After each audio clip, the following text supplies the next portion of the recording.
Antes de começarmos, inscreva-se no canal e ative o sininho para conhecer histórias inspiradoras dos santos que mudaram o mundo pela fé. O mistério de um nascimento divino. A história de São João Batista é um conto marcado por mistérios divinos, sinais de promessas cumpridas e momentos de fé que ressoam por milênios. A narrativa começa em uma época de grande angústia para o povo de Israel, que aguardava, com esperança, o cumprimento da promessa de um Salvador. A terra estava cheia de opressão e medo, governada pelo Império Romano, e muitos se perguntavam quando Deus enviaria o Messias, aquele que os redimiria. Em uma pequena vila da Judéia, na cidade de Hebrom, morava um casal já idoso, Isabel e Zacarias. Ambos descendiam de famílias sacerdotais e eram tementes a Deus. No entanto, havia uma grande dor em seus corações. Isabel era estéril, e isso representava não apenas um sofrimento pessoal, mas também um fardo social. Para uma mulher da época, a esterilidade era vista como uma vergonha, um sinal de que algo estava faltando no plano divino. Mesmo com o amor entre eles e sua fidelidade a Deus, o peso de não ter filhos estava presente todos os dias em suas vidas. Zacarias, sacerdote, cumpria com devoção suas funções no templo, oferecendo orações e sacrifícios em nome do povo. Um dia, enquanto realizava o serviço de incenso no altar, o anjo Gabriel apareceu diante dele. A visão do anjo foi de grande espanto e Zacarias ficou aterrorizado. Mas, com uma voz suave e reconfortante, o anjo anunciou que Deus tinha ouvido suas orações. Isabel, sua esposa, daria à luz um filho. Este filho, o anjo disse, seria chamado João. E não seria apenas mais uma criança, mas um homem grande diante de Deus. Ele teria a missão de preparar o caminho do Senhor. Zacarias, ainda sem conseguir compreender a magnitude da mensagem, questionou: Como saberei que isso será verdade? Pois sou velho e minha mulher também avançada em idade. O anjo respondeu com firmeza e autoridade: Eu sou Gabriel, que assisto diante de Deus, e fui enviado para falar contigo e anunciar-lhe essa boa nova. E agora ficarás mudo, até o dia em que essas coisas se cumprirem, porque não acreditaste nas minhas palavras. Quando Zacarias saiu do templo, o povo notou que ele não conseguia falar. Foi então que ele fez sinais, comunicando-lhes que teve uma visão. Isabel, sua esposa, concebeu, exatamente como o anjo havia anunciado, e durante os meses que se seguiram, ela se retirou por um tempo, mas vivia com uma alegria imensa, pois o Senhor tinha feito por ela algo grandioso. Isabel sabia que sua vida não seria mais a mesma, e o bebê que crescia em seu ventre tinha um destino muito especial. A alegria de Isabel não era apenas pela bênção pessoal de ser mãe, mas pelo que esse filho representava para a humanidade. O filho de Isabel e Zacarias seria, de fato, o precursor do Messias. A gravidez de Isabel foi uma grande surpresa para todos, pois ela era conhecida por sua esterilidade. Mas mais do que isso, o que parecia impossível era, na verdade, a manifestação de um milagre divino. A ideia de que Isabel seria mãe em sua idade avançada se espalhou pela região, e muitas pessoas ficaram admiradas e maravilhadas com essa promessa cumprida. Deus estava começando a agir de uma maneira que só Ele poderia fazer. A chegada de João não era apenas o cumprimento de uma promessa pessoal a um casal, mas a preparação de algo grandioso que impactaria a história de Israel e, por conseguinte, a história do mundo. Quando João finalmente nasceu, o evento foi marcado por um grande júbilo. O povo de Jerusalém e das cidades vizinhas sentia que algo de especial estava acontecendo. Quando o menino foi circuncidado, o nome que havia sido dado a ele foi confirmado por Zacarias, que recobrou a fala naquele momento. Ele então profetizou, declarando: Bendito seja o Senhor, Deus de Israel, que visitou e redimiu o seu povo. E tu, menino, serás chamado profeta do Altíssimo, porque irás adiante do Senhor para preparar os seus caminhos.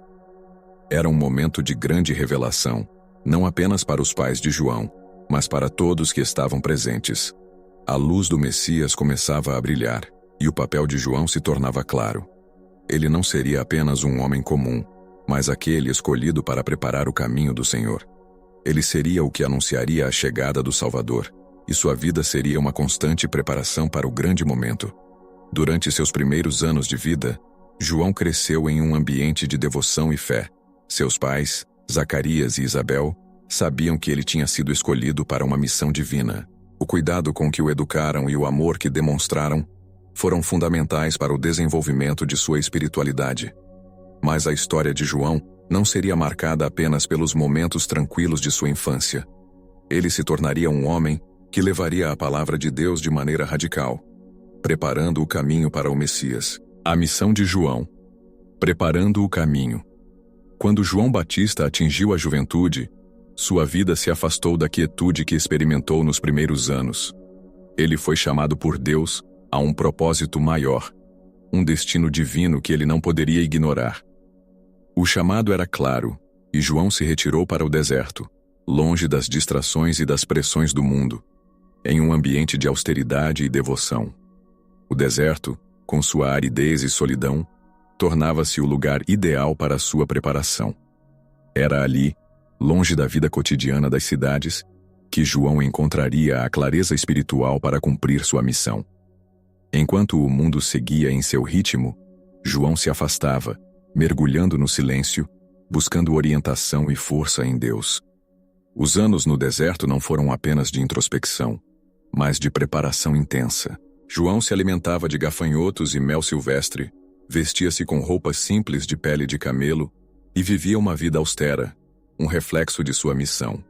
Ser um profeta que não buscava glória ou reconhecimento, mas apenas a verdade de Deus. Ele não tinha interesse em poder ou riquezas. Sua vida era dedicada a uma única coisa: preparar o coração das pessoas para a chegada do Messias. O deserto era um lugar simbólico. Para o povo de Israel, o deserto era onde Deus se revelava, onde o povo de Israel foi formado e forjado como uma nação, e onde muitos dos grandes profetas receberam suas missões. Para João, aquele deserto não era apenas um lugar físico, mas um espaço onde ele seria purificado e fortalecido. Ele sabia que sua mensagem não seria popular. Ele sabia que seu chamado seria desafiador, mas também sabia que sua missão era essencial para o cumprimento da promessa divina. E assim, João se preparava para dar início à sua missão, uma missão que abalaria as estruturas da sociedade religiosa de sua época. Quando ele finalmente emergiu do deserto e começou a pregar nas margens do Rio Jordão, sua voz era como um trovão. Ele começava a pregar o arrependimento, chamando o povo a se purificar e a se voltar para Deus. As palavras de João não eram suaves ou diplomáticas. Ele não temia confrontar os pecadores nem os líderes religiosos da época. Arrependei-vos porque o reino dos céus está próximo. Tum! Era o grito que ecoava das margens do Jordão. João não apenas chamava as pessoas ao arrependimento, mas exigia uma mudança genuína, um compromisso com a transformação interior. Ele não aceitava a superficialidade. Para ele, a verdadeira conversão era mais do que uma simples palavra. Era uma mudança de vida, uma mudança radical no coração das pessoas. Mas João também desafiava a hipocrisia dos líderes religiosos, os fariseus e saduceus, que se viam como os guardiões da lei, mas cujos corações estavam distantes de Deus. Ele os denunciava com palavras fortes: raça de víboras, quem vos ensinou a fugir da ira vindoura? João não poupava ninguém. Ele não tinha medo de falar a verdade, mesmo que isso significasse perder apoio ou enfrentar o desprezo das autoridades. Enquanto isso, as multidões começavam a se aglomerar à volta de João. Ele era uma figura imponente, não pelo que vestia ou pela sua aparência, mas pela força e autoridade com que falava.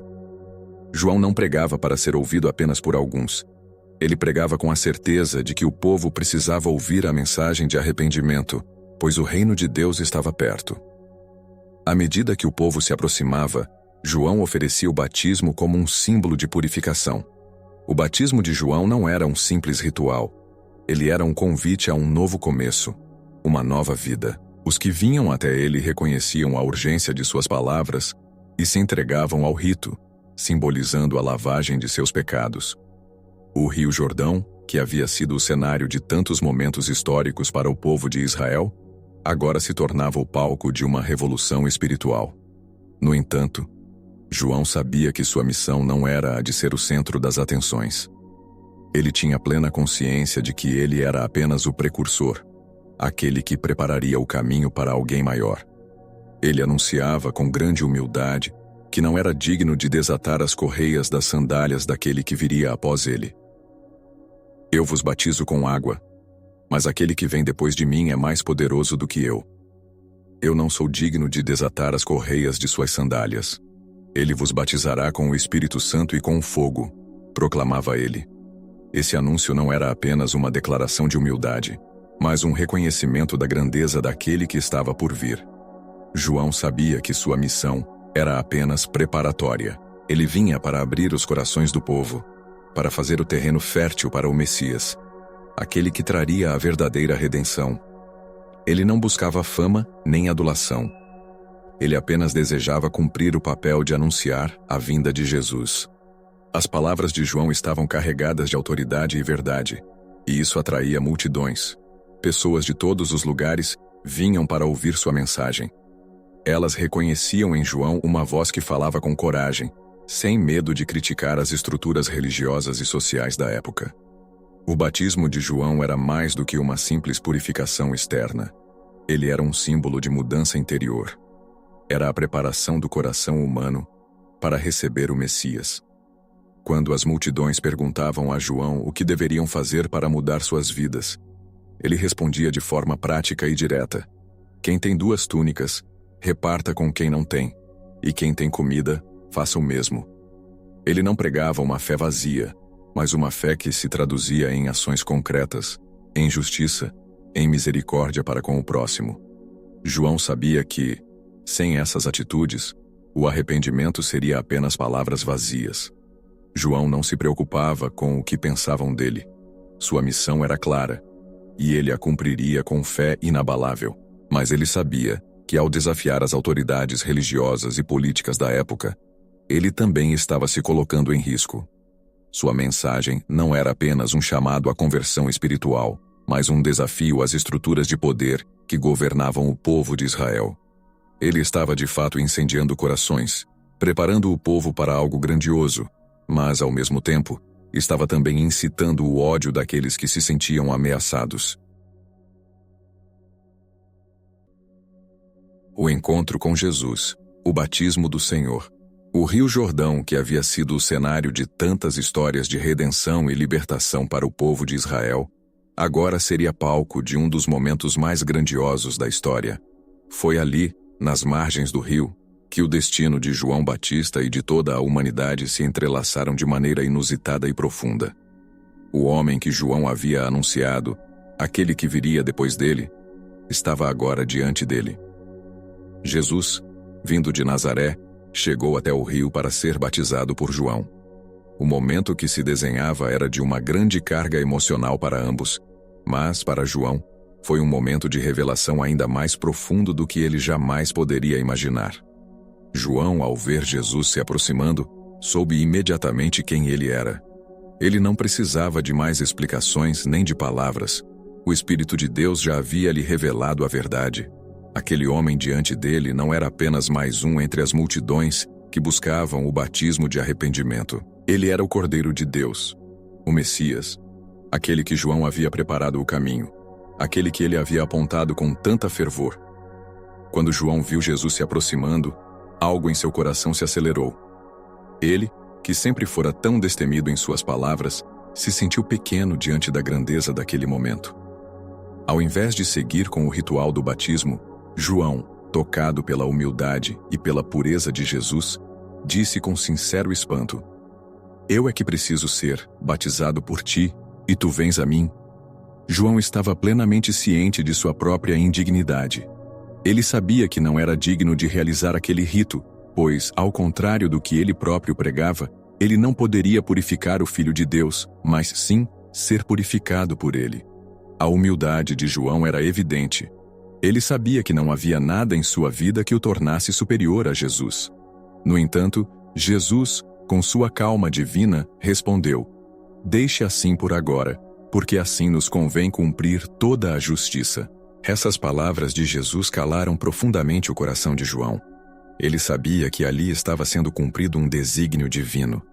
Jesus, o Filho de Deus, estava se submetendo ao batismo de arrependimento, não porque precisasse de purificação, mas porque o momento exigia que ele se identificasse com a humanidade e com o plano de salvação que estava prestes a se concretizar. O batismo de Jesus não era um simples ritual. Ele representava a confirmação de sua missão. Ao ser batizado, Jesus se unia à humanidade de forma plena, mostrando que, embora fosse sem pecado, ele viria para tomar sobre si os pecados do mundo. Então, João, com a obediência que sempre teve a Deus, não hesitou. Ele, com reverência e temor, aceitou o pedido de Jesus e o batizou nas águas do Jordão.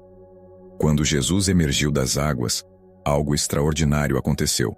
O céu se abriu e uma pomba desceu sobre ele, símbolo do Espírito Santo, que se posou sobre o Messias. E então, uma voz vinda dos céus proclamou com grande poder e majestade: "Este é o meu Filho amado, em quem me comprazo."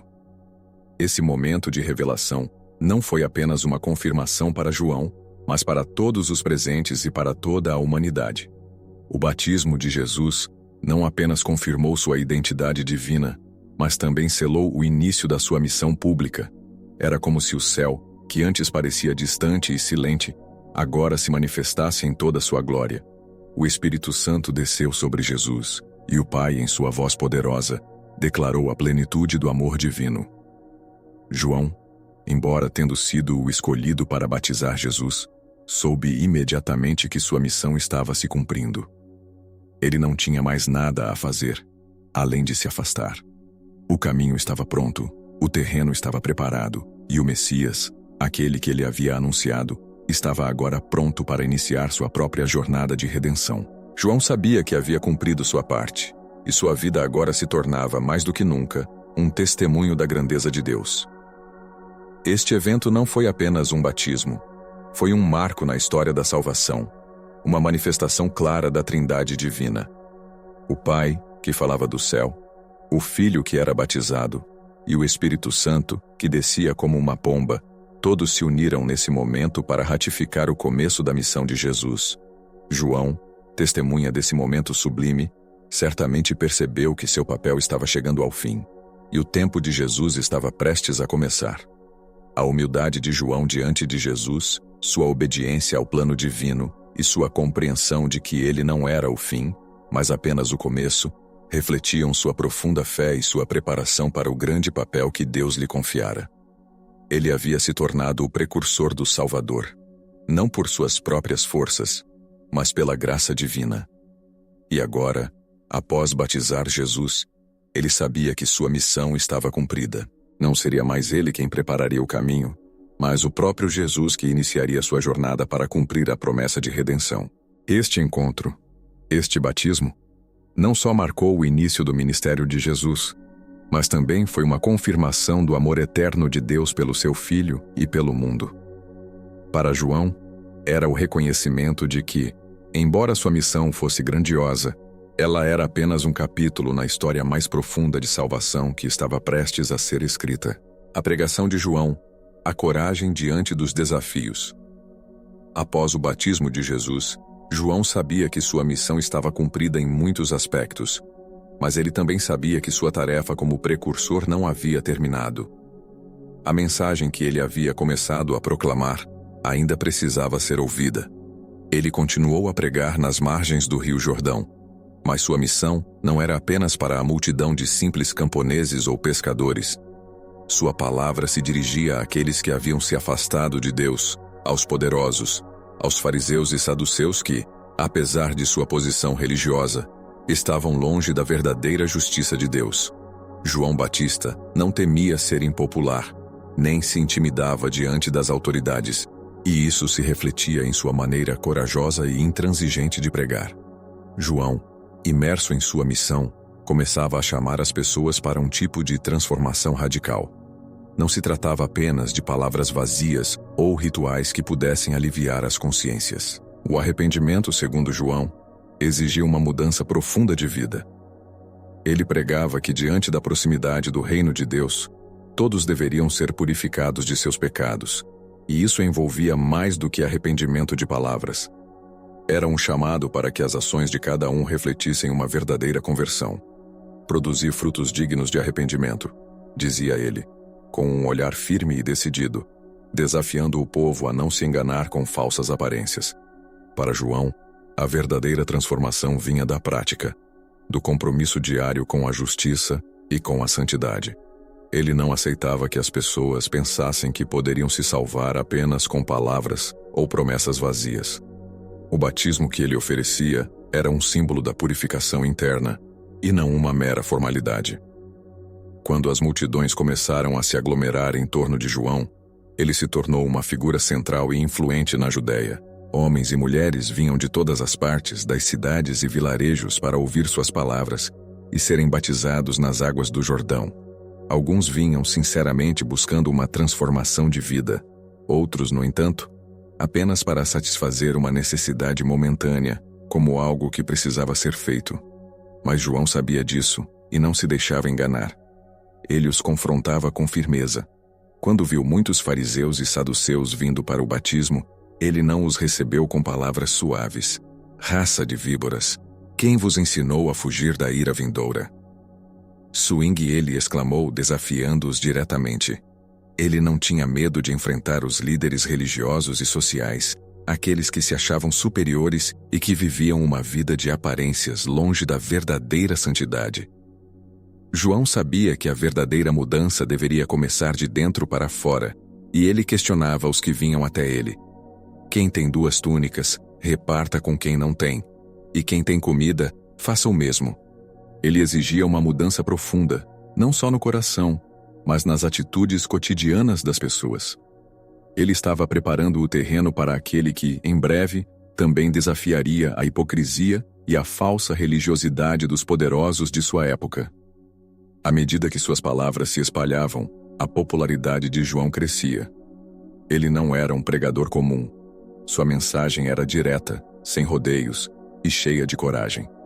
Ele não hesitava em falar contra os pecados que via ao seu redor, e sua coragem o colocava em confronto direto com as autoridades políticas e religiosas. Em particular, ele se tornou alvo de Herodes Antipas, o tetrarca da Galileia, que governava sob a autoridade de Roma. Herodes havia tomado como esposa Herodíade, esposa de seu próprio irmão, o que era considerado um grande pecado pela lei judaica. João não temia repreender publicamente Herodes por seu casamento adulterino e imoral. Não te é lícito ter a mulher de teu irmão, dizia ele, denunciando com clareza o pecado do rei. João não estava preocupado com as repercussões pessoais. Sua missão era mais importante do que sua própria segurança ou bem-estar.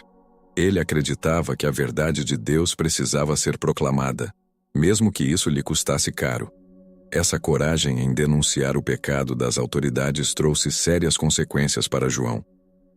Herodíade, esposa de Herodes, não suportava a censura pública e o confronto de João. Ela o odiava profundamente e planejou sua vingança. Herodes, embora perturbado pelas palavras de João, sabia que ele era um homem justo e piedoso. O rei se sentia desconfortável em prender João, mas ao mesmo tempo temia a pressão da esposa e a possibilidade de perder o poder. João foi então preso, levado para a fortaleza de Maqueronte, localizada ao sul do Mar Morto, onde permaneceu sob custódia. Mesmo na prisão, João manteve sua fé inabalável. Ele sabia que sua missão estava chegando ao fim, mas ainda assim, se manteve firme em sua convicção. O próprio Jesus, de quem ele havia sido precursor, estava agora em atividade, pregando e realizando milagres. No entanto, apesar de sua fé, João se questionava sobre o futuro. Ele, que havia proclamado com tanto entusiasmo que Jesus era o Cordeiro de Deus, agora se via isolado, preso, sem a certeza do que aconteceria. Em um momento de dúvida, João enviou seus discípulos para perguntar a Jesus: És tu aquele que havia de vir, ou devemos esperar outro? Jesus, sabendo da situação de João, respondeu de maneira reveladora: Ide e contai a João o que ouvis e vedes. Os cegos veem, os coxos andam, Os leprosos são limpos, os surdos ouvem, os mortos são ressuscitados e a boa nova é pregada aos pobres. Jesus estava dizendo que ele era o cumprimento das profecias. Ele era o Messias que João havia anunciado e que João mesmo em sua prisão deveria continuar a acreditar. João não precisava mais ter dúvidas. Sua missão estava cumprida e ele havia cumprido o seu papel com fé e coragem. O martírio de João. A morte de um profeta. A prisão de João Batista na fortaleza de Maqueronte foi apenas o início do fim de sua jornada terrena. Embora preso, ele permaneceu firme em sua fé e em sua missão, mas sabia que as sombras da morte se aproximavam de maneira inevitável. O profeta que havia preparado o caminho para o Messias não seria poupado da violência dos poderosos, que viam nele uma ameaça à sua autoridade. Sua coragem e sua disposição para desafiar a injustiça lhe custariam a vida, mas ele não hesitou. Ele sabia que sua missão estava cumprida e que a morte, embora dolorosa, fazia parte do plano divino. O responsável pela prisão e pelo destino de João era Herodes Antipas, o tetrarca da Galileia e de Pérea. Herodes, embora incomodado pelas palavras de João e por suas denúncias sobre o casamento ilícito com Herodíade, sabia que o profeta era justo e santo. Inicialmente, Herodes mantinha João preso, mas não sabia bem o que fazer com ele. Muitas vezes ele o ouvia, sentindo-se perturbado, mas também fascinado pela força moral e pela coragem de João. No entanto, a situação mudou drasticamente quando, durante uma festa de aniversário que Herodes ofereceu para seus nobres e oficiais, sua esposa Herodíade encontrou uma oportunidade de se vingar de João. A filha de Herodíade, Salomé, dançou diante de Herodes, agradando tanto ao rei que ele, em um momento de vaidade e imprudência, prometeu dar-lhe qualquer coisa que ela pedisse, até mesmo metade do seu reino. Salomé, instigada pela mãe, pediu algo terrível: a cabeça de João Batista, servida em um prato. O pedido foi uma vingança planejada e calculada por Herodíade. Ela odiava João por suas palavras corajosas e por sua denúncia pública de seu casamento com Herodes. O rei ficou profundamente perturbado. Ele sabia que João era um homem justo e que matar um profeta de Deus seria um ato terrível. No entanto, Herodes estava diante de uma situação humilhante. Ele havia feito uma promessa pública diante de seus convidados e não poderia voltar atrás. A pressão foi demais para ele. Herodes, então, mandou que a ordem fosse cumprida. Os soldados do rei foram até a prisão de João e o levaram até a sala do banquete. Lá, com o rosto de Herodes e de seus convidados expectantes, a cabeça de João foi retirada de seu corpo. O profeta foi executado brutalmente e sua cabeça foi entregue a Salomé, que a levou até sua mãe, Herodíade. A crueldade desse ato não conhecia limites, pois João não havia cometido nenhum crime digno de tal punição. Ele havia apenas falado a verdade, denunciado o pecado e apontado para o Messias. O martírio de João Batista foi um evento de profunda tristeza, não só para os que o conheciam, mas para todos os que acreditavam em sua mensagem. Seus discípulos, profundamente abalados, tomaram seu corpo e o enterraram, realizando um ato de reverência e respeito para com o profeta que havia preparado o caminho para Cristo. Eles sabiam que a morte de João não era o fim de sua missão, mas sim a confirmação de sua fidelidade até o último suspiro. O relato de sua morte ressoou em toda a região, e a notícia de que o grande profeta havia sido assassinado por ordem de Herodes Antipas se espalhou rapidamente.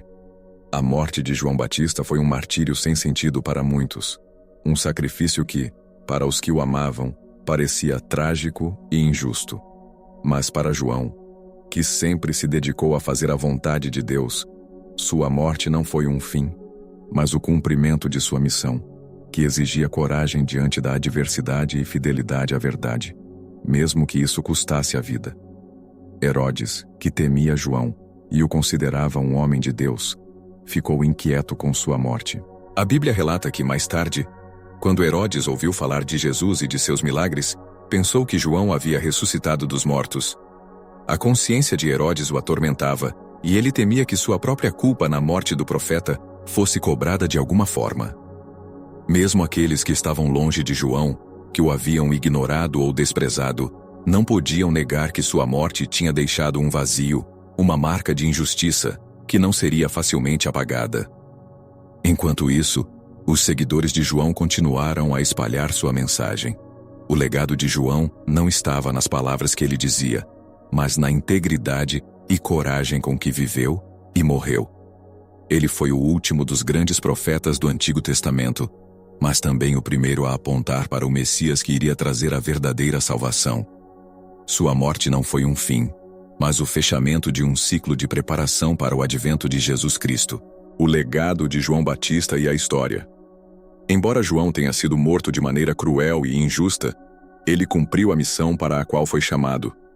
Ele foi um testemunho de fé, coragem e integridade. Sua vida e sua morte lembram-nos que, muitas vezes, os que proclamam a verdade são os mais atacados, mas também os mais necessários. João não hesitou em viver e morrer pela mensagem que Deus lhe havia confiado. Ele foi, de fato, o precursor do Messias, e sua morte foi a última preparação para a chegada de Jesus, o Salvador. A história de João Batista nos ensina sobre a coragem de falar a verdade, não importa as consequências. Sua vida e sua morte são um testemunho de que a fé verdadeira não é fácil, mas é fiel até o fim. João não buscou honra ou glória, mas cumpriu sua missão com humildade e integridade.